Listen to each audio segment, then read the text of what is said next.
ABP news, खबर सिर्फ सच की। सुबह सपा के राष्ट्रीय अध्यक्ष ओम प्रकाश राजभर आज बस्ती पहुंचे। बस्ती और देवीपाटन के मंडल कार्यकर्ता सम्मेलन में शामिल हुए। बड़ी संख्या में कार्यकर्ता सम्मेलन में शामिल हुए। उन्होंने मुफ्तखोरी योजनाओं पर अपनी बात रखी और स्वामी प्रसाद मौर्य के बयान पर पलटवार किया। पेश है एक रिपोर्ट। सुबह सपा के राष्ट्रीय अध्यक्ष ओम प्रकाश राजभर बस्ती और देवीपाटन मंडल के कार्यकर्ता सम्मेलन में शामिल होने बस्ती पहुंचे। उन्होंने स्वामी प्रसाद मौर्य के बयान पर पलटवार करते हुए कहा कि स्वामी प्रसाद मौर्य बहुजन समाज पार्टी की कृपा से विधायक और मंत्री बने, उसके बाद बीजेपी में चले गए। बीजेपी की कृपा से विधायक और मंत्री बने, ये जग जाहिर है। ओम प्रकाश राजभर 20 साल से अपनी पार्टी बनाकर राजनीति कर रहे हैं। हम अपरिपक्व हैं, अच्छी बात है, बड़े भाई हैं, वो उनसे हम सीखेंगे। वो जहां से चुनाव लड़े जिला ही साफ हो गया।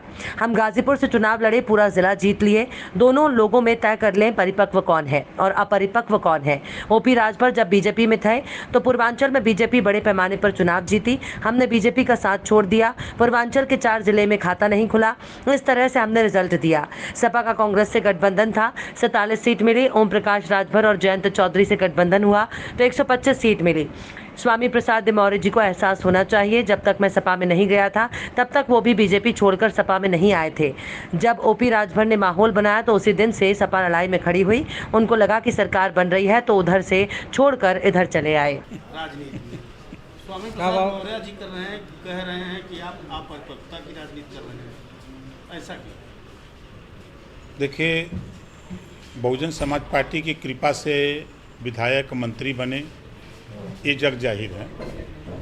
फिर बीजेपी में गए तो बीजेपी की कृपा से बने। ओम प्रकाश राजभर आज 20 साल से हम अपनी पार्टी बना करके राजनीति करते हैं। हम अपरिपक्व हैं, अच्छी बात है, सीखेंगे उनसे, बड़े भाई हैं वो जहाँ से चुनाव लड़े वो जिलवे साफ हो गया। हम जहाँ से चुनाव लड़े गाजीपुर, पूरा जिलवे जीत लिए। और दोनों में तय कर लें कि परिपक्व कौन है, अपरिपक्व कौन है। ओम प्रकाश राजभर समाजवादी पार्टी के साथ जब नहीं था, बीजेपी के साथ था, तो बीजेपी बड़े पैमाने पर पूर्वांचल में चुनाव जीती। हमने बीजेपी का साथ छोड़ दिया। अम्बेडकर नगर, आजमगढ़, आपके गाजीपुर, बलिया, मऊ, आप बस्ती, 4 जिले में खाता नहीं खुला। बस्ती में 1 सीट जीती, मऊ में 1 सीट जीती, बलिया में 2 सीट जीती। इस तरह हमने रिजल्ट दिया। कांग्रेस से अलायंस समाजवादी पार्टी का था, 47 सीट मिली। ओम प्रकाश राजभर जयंत चौधरी से अलायंस हुआ तो 125 सीट मिली। अब इसी से माननीय मौर्य जी को एहसास होना चाहिए कि जब तक ओम प्रकाश राजभर समाजवादी पार्टी के साथ नहीं गया था तब तक वो भी बीजेपी छोड़ के सपा में नहीं आए थे।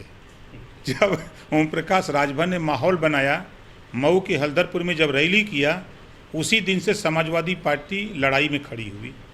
माहौल बनता गया, समाजवादी पार्टी सब लोग मिल करके हम लोगों ने मेहनत किया, माहौल बना तो उनको लगा कि अब इधर सरकार बन रही है, अब चला जाए इधर, तो उधर से छोड़ के चल से इधर आ गए। देखिए, स्वर्गीय अटल बिहारी वाजपेयी जी ने भी कहा है, फ्री देना है तो शिक्षा फ्री दो, फ्री देना है तो इलाज फ्री दो, उन्होंने कहा है। और आज ज़रूरत है, देखिए हम यहाँ जितने लोग हैं, बिजली के बिल से सब लोग परेशान हैं। कोई ऐसा व्यक्ति नहीं है, चाहे वो अधिकारी हो, कर्मचारी हो, किसान हो, मजदूर हो, गरीब हो, अमीर हो, सब बिजली के बिल से परेशान हैं। तो बिजली का बिल तो माफ़ होना चाहिए, महंगाई से निजात होनी चाहिए, एक समान अनिवार्य फ्री शिक्षा देश में लागू होनी चाहिए, गरीबों का इलाज फ्री में होना चाहिए, प्रदेश में देश में जातिवार जनगणना होनी चाहिए।